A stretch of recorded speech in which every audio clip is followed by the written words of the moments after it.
Em nome do Pai, do Filho e do Espírito Santo. Amém. Pai nosso que estais no céu, santificado seja o vosso nome. Venha o vosso reino, seja feita a vossa vontade, assim na terra como no céu. O pão nosso de cada dia nos dai hoje, perdoai as nossas ofensas, assim como nós perdoamos a quem nos tem ofendido.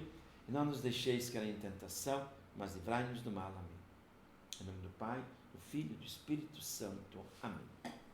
Então nós estamos falando nessas aulas introdutórias, na última aula, sobre a transmissão dos textos patrísticos, como é que chegaram até nós, tanta coisa, como vocês viram ali, papiro, pergaminho, não é? Depois a modalidade desses textos, através de epístolas, cartas, seguindo o modelo do Novo Testamento. E agora, ultimamente, tivemos esse padre João Pierre Migny, que viveu de 1800 até 1875, que fez uma obra fabulosa, colhendo os principais textos patrísticos pelo mundo afora, dessas grandes bibliotecas, e colocou tudo isto, não é, numa série de livros, que depois servirá como fonte para as edições críticas. Leva também o nome dele, Migny, MG.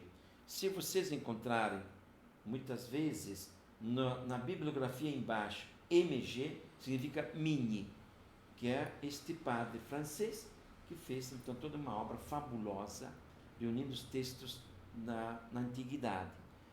Então, nós temos a PG, Patrologia Grega, Patrologia Latina.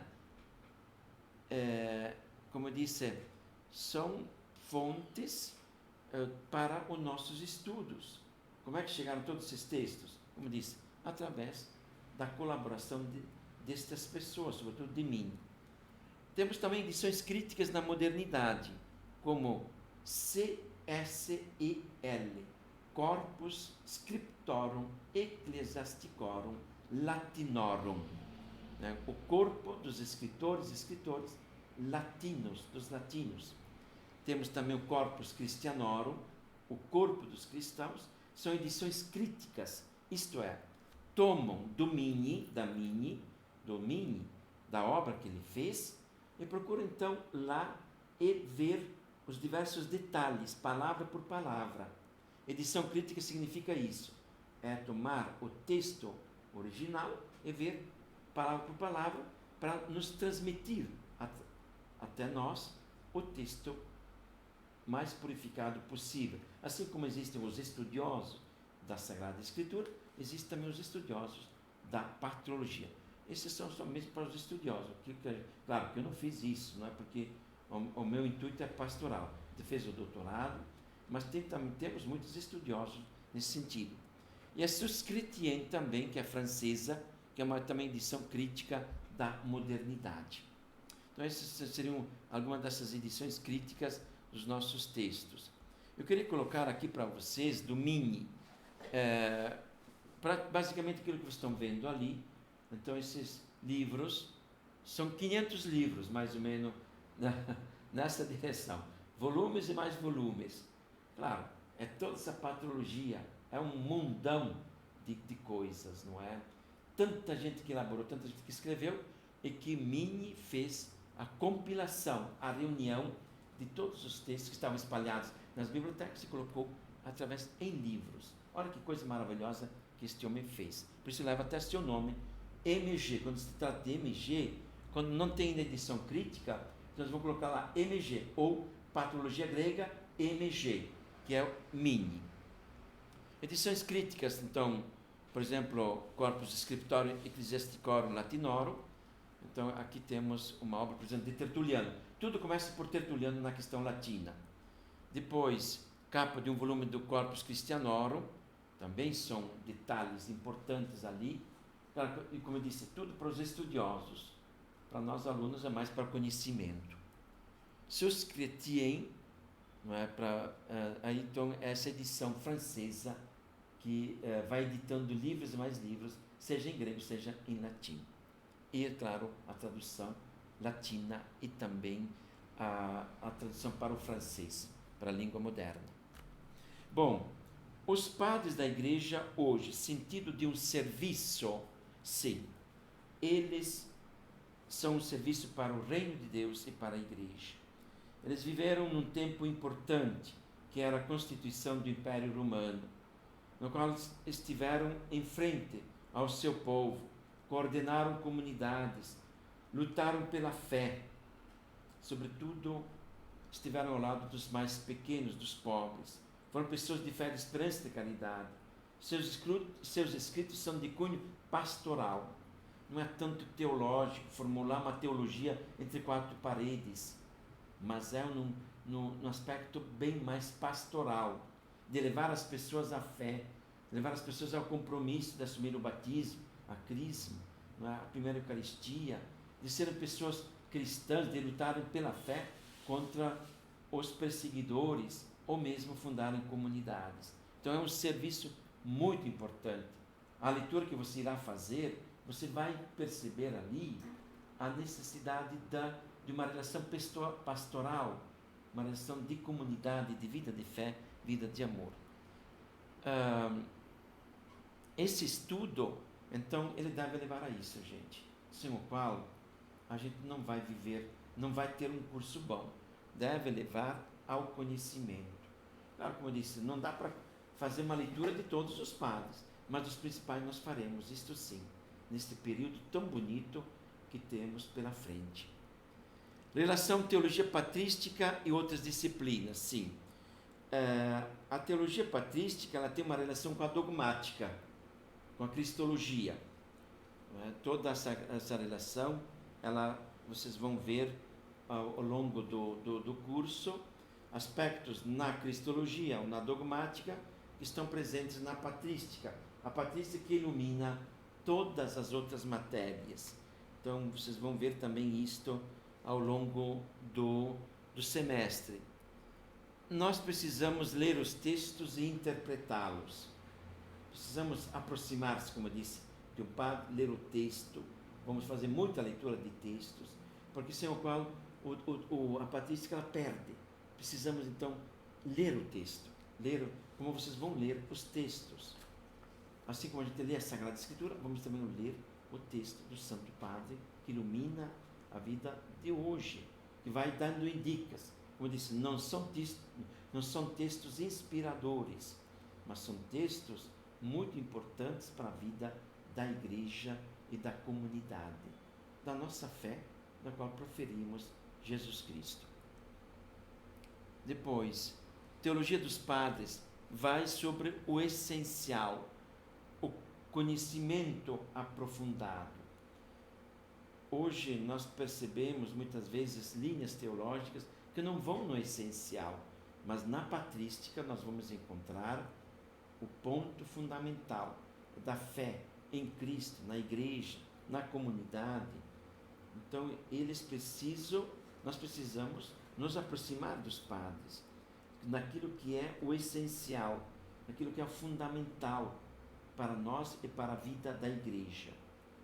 Então, o conhecimento vai sobre o conhecimento essencial, por isso, o conhecimento aprofundado dos mesmos.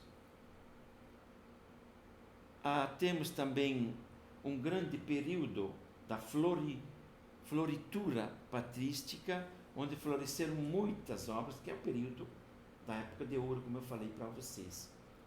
De 325 a 451, temos uma grande, nós podemos dizer, floritura, quer dizer, um grande emergenciamento de muitas obras. Muitas obras surgiram ali.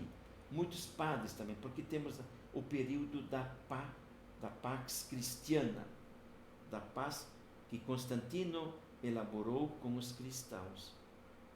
E por isso é que o cristianismo, estando livre, fez com que surgissem muitas outras pessoas, muita outra gente, muitos bispos, padres, diáconos, líderes comunitários que elaboraram teologia neste período chamada Época de Ouro. O que diz o Concílio Vaticano II? Vocês puderam perceber na primeira aula, na instrução sobre o estudo dos padres da Igreja, o Concílio Vaticano II, que coloca que a patrística, a patrologia, é fundamental na formação dos futuros sacerdotes. O aluno, aquele que quer assumir o sacerdócio, deve se aproximar dos santos padres, para assim conhecer toda essa riqueza da antiguidade. Então o Concílio Vaticano II nos coloca isso. Mas em vista daqui da pastoral, porque não basta só conhecer o texto, é preciso conhecer o texto e ver como isso se transforma na realidade de hoje. Que, aliás, toda a nossa vida deve ter como fundamento o aspecto pastoral. Eu vou estudar, vocês vão estudar ali pontos importantes na vida da igreja, também outras matérias, para depois servir melhor. É isso que a gente quer. Nós queremos pessoas que servem o povo, pessoas que amam o povo, pessoas que dão a vida pelo povo, pessoas que dão a vida por Cristo, pelo reino de Deus. Então, o texto patrístico, no Concílio Vaticano II, nós encontramos ali pontos importantes para dizer: a patrística serve para a pastoral, para um serviço na vida da comunidade. Nós podemos dizer que muitos pontos foram alcançados com os santos padres, como a precisão dos fundamentos da fé, pelos 4 primeiros concílios de Nicéia, Constantinopla, Éfeso e Calcedônia. Muita coisa temos ali, são pontos precisos, então, através dos santos padres. Depois, como nós estamos vendo em fé, discurso humano, discurso divino, a questão da fé, o discurso que é próprio do ser humano, aquilo que é próprio do Deus que vai inspirando a vida da gente. Depois, a fixação do cânon do Novo Testamento. Temos também ali, nesse período final do segundo século, terceiro, lá pelos anos 190, por ali, já temos a fixação do cânon do Novo Testamento. Praticamente os 27 livros do Novo Testamento já foram lá fixados. Tinha outros livros que poderiam ter entrado no cânon do Novo Testamento, mas a igreja foi separando aqueles que tinham uma linha mais gnóstica para colocar este cânon, os 27 livros que nós temos hoje, como nós temos a nossa Sagrada Escritura. Depois o concílio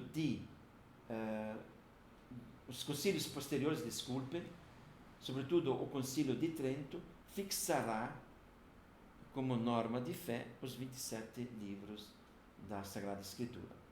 Então, nos anos de 190, os anos 200, já tínhamos ali a fixação dos 27 livros. Outro ponto, passagem da improvisação litúrgica para modos estáveis de celebração. No início não tínhamos uma missa como nós temos hoje. Ela foi se elaborando aos poucos. Tertuliano dirá algo nesse sentido, nós vamos ver os textos dele. Hipólito de Roma também. Então ela foi se constituindo aos poucos. Liturgia da palavra, a homilia, a prece dos fiéis, ofertório, e depois segue toda a liturgia eucarística e a própria Eucaristia, como nós temos aqui. Então, há uma passagem da improvisação litúrgica para uma passagem mais estável, onde a igreja foi se elaborando. As primeiras notícias que nos vêm desses escritores nos vêm de Justino. Quando nós estudarmos Justino, vocês vão poder perceber ali um pouco já uma estrutura que é improvisada, mas também ao mesmo tempo estável, da nossa missa de hoje. Praticamente aquilo que temos ali, aquilo que leremos lá, teremos também logo mais, não é? Quer dizer, temos na vida da comunidade e também no mundo atual a própria liturgia fixada. Então, esses 4 pontos, como estão vendo ali, muito importantes.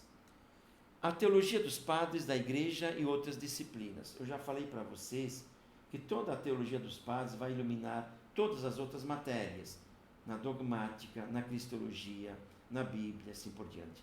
Por quê? Os padres foram aqueles que seguem a Sagrada Escritura, como já nos diz a São Gregório Magno. Então, A teologia deles é fundamentada na Bíblia, na Sagrada Escritura, na tradição, e que ilumina também outras disciplinas no mundo de hoje.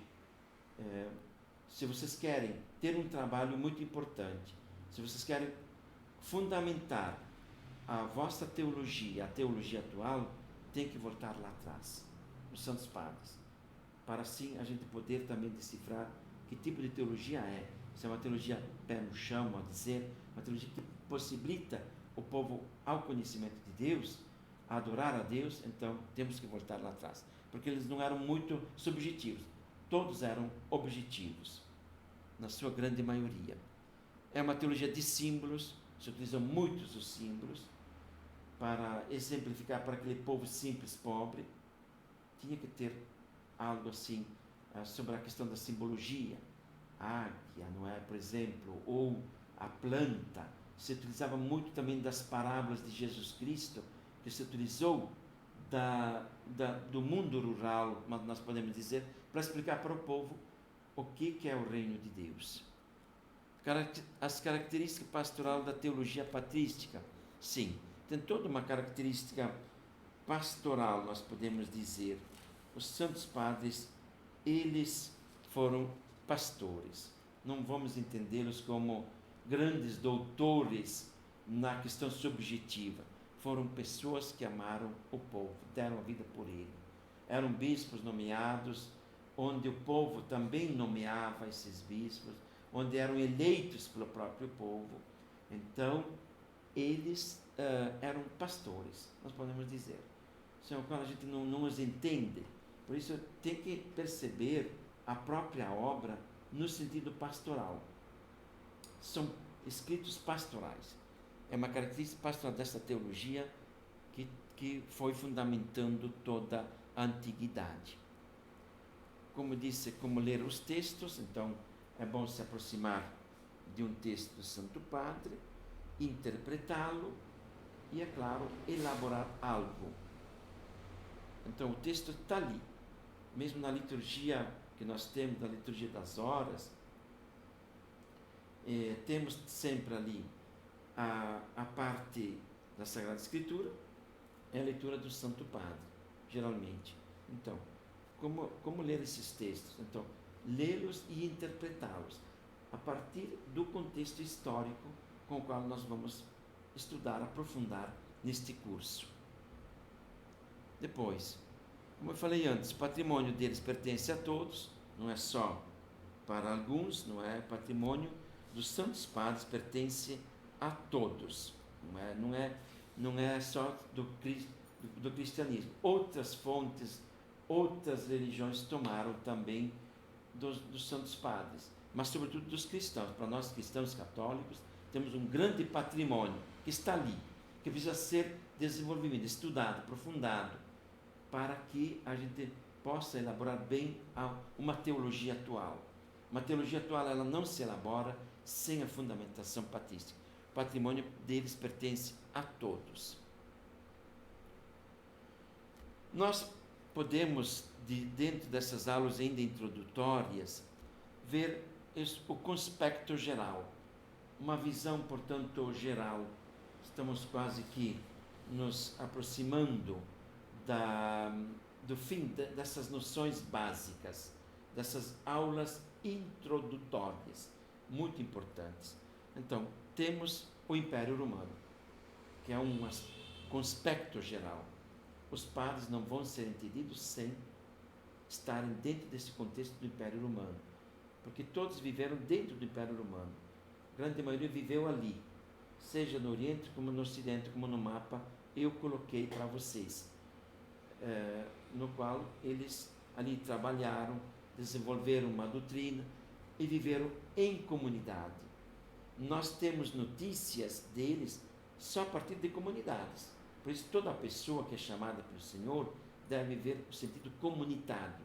Eles souberam viver muito bem isso. Então, dentro do Império Romano, eles são situados na vida. Depois, o cristianismo que vem do Oriente, é claro. Vem do Oriente. Nós não podemos ter uma outra ideia, porque Cristo viveu onde? na Palestina, teve os 12 apóstolos, teve também discípulos, teve mulheres que o seguiram.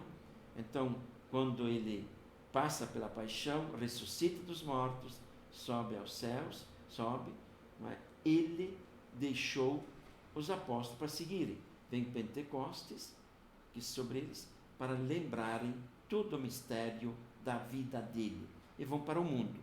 Então, o cristianismo vem do Oriente, que se espalhou em todo o Ocidente, e depois, com a Idade Média, chegou até aqui as nossas terras.